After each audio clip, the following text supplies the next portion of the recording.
#1 local sports team, where local sports matter. It's Double Overtime. Here are your hosts, Scott Rossman and Adrian Andrews.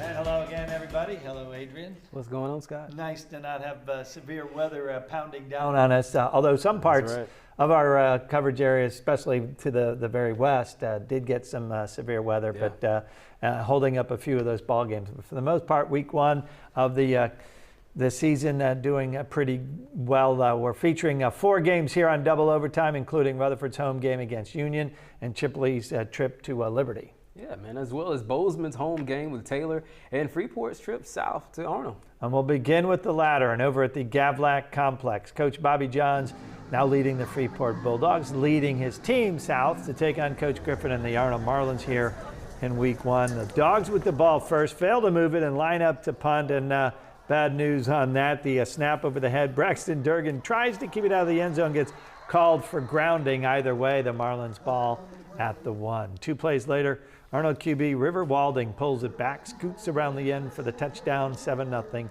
Marlins. Arnold adds another score on a long Walding TD pass, so it's 14-0 second quarter.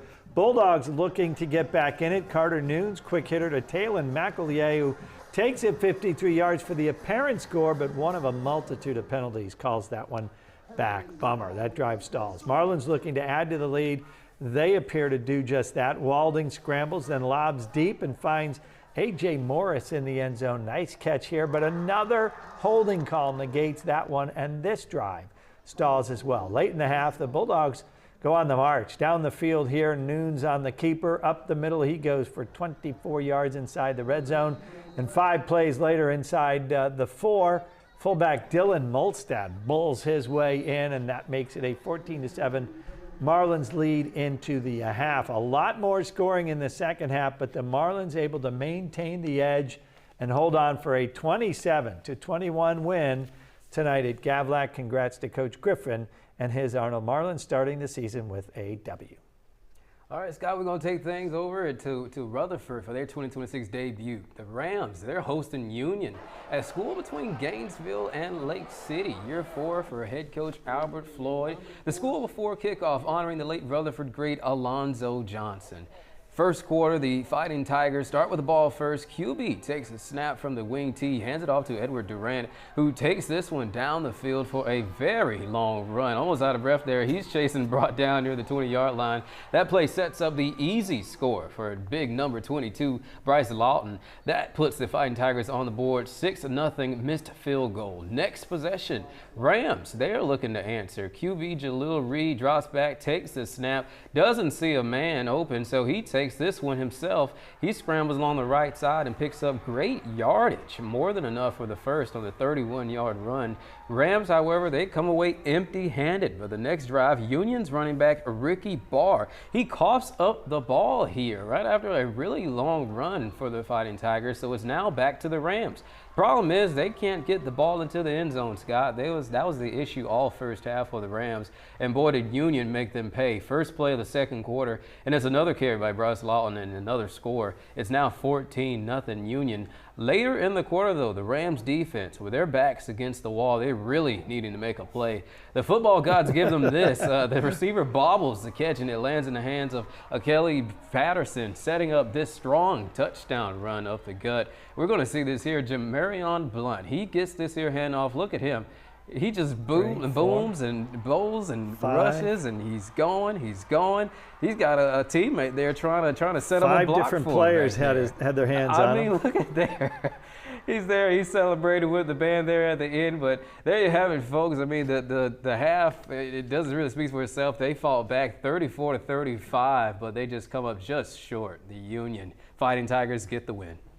So a tough one to start for Coach Floyd and his Rams. Let's pull it back to, let's take it to the Sand Hills now. Leticia Vaselli covering the opener tonight for the Bozeman Bucks, and she joins us in studio with those highlights. Leticia. Yeah, guys, so the Bucks are starting a new era in terms of the program's head coach. But coming into tonight, it's also a new era on the football field as they held a ribbon cutting for the new turf surface at Bozeman.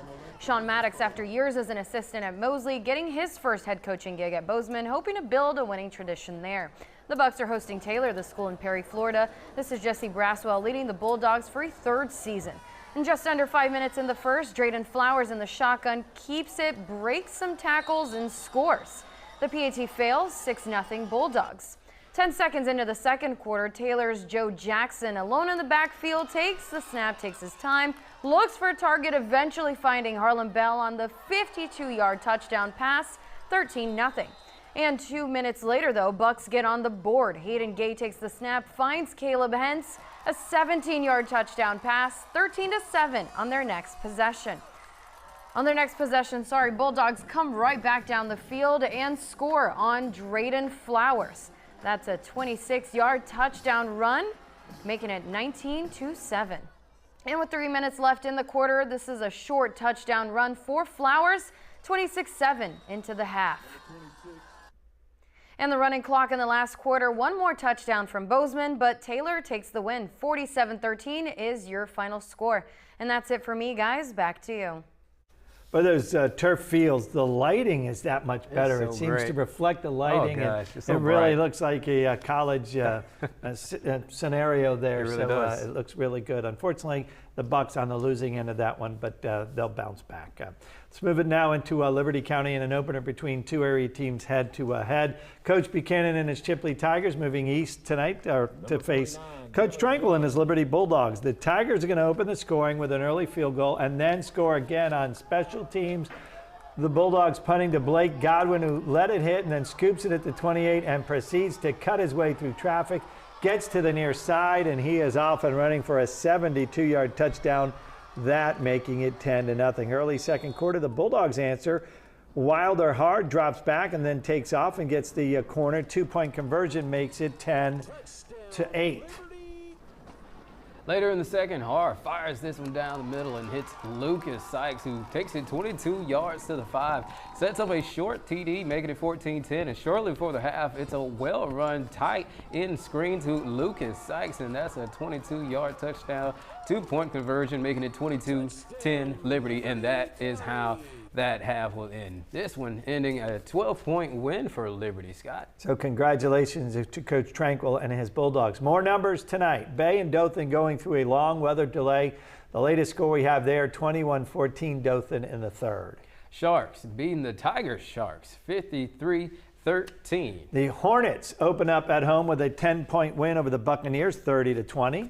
Jackets on the road to open. They fall at Dixie 41-6. Weather slowing down the game at Tate. The Bulldogs trailing big in that one, 40-6 in the fourth.